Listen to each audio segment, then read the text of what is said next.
More than 620,000 Rohingya have crossed into Bangladesh since August 25th. Today, some 1 million Rohingya are living in one of the poorest countries in the world, and the arrivals haven't stopped. 60% of Rohingya refugees in Bangladesh are children, and they have high rates of malnutrition.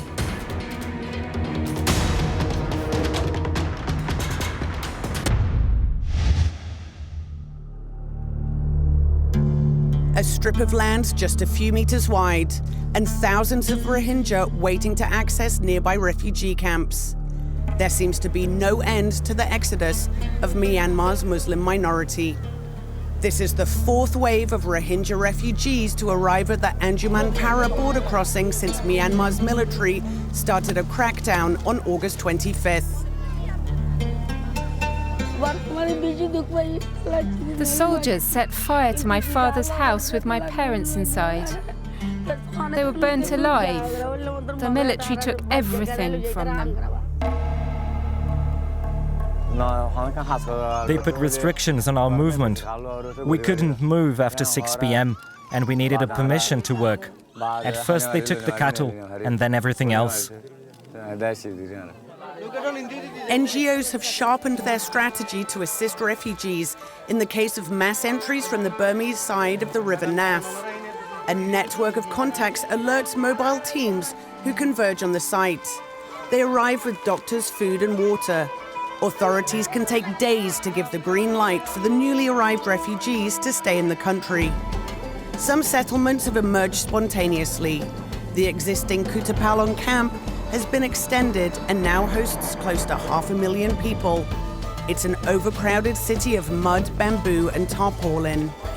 This growing humanitarian crisis is in dire need of a political solution, says the European Commissioner for Humanitarian Aid. We have to persuade the Myanmar government that we talk about human rights. It's not a religious conflict. It's not a religious issue. It's just human rights, fundamental rights for any people, for any human being. I agree with Secretary General Antonio Guterres that maybe the only description for this situation is, yes, ethnic cleansing. Rafika arrived in Kutupalong 2 months ago. Her parents were shot dead in Myanmar as they were fleeing their village. Her grandmother is now taking care of her. We met them at a centre run by Action Against Hunger, or ACF, an EU-funded NGO that provides food and basic assistance. I was really hungry when I came here. After having had my first meal, I felt better as I hadn't eaten anything for 7 days during the journey to Bangladesh. The ACF Centre used to feed only pregnant and lactating women. Since August, it provides meals to anyone in need. They started with 800 meals a day. It's now many, many more. This kitchen prepares 50,000 meals a day. Up to 7,000 are served inside this facility. 43,000 are delivered inside the camp and in the makeshift settlements around it. 15 chefs have been working since early morning, helped by a huge group of Rohingya volunteers. What kind of food do refugees receive? Refugees receive hot meals every day, and it's a traditional dish called khichdi. So you can see it's being cooked, it's very nutritious, and it's made according to the government of Bangladesh's national guideline on community-managed acute malnutrition. Humanitarian assistance has been scaled up across the board. Over 70,000 litres of water leave the centre daily to be delivered to makeshift camps where refugees have no source of clean water or buckets to carry it. 21% of Rohingya refugee children under the age of 5 suffer from malnutrition. That's according to UNICEF. Despite the aid provided, malnutrition has worsened since last year.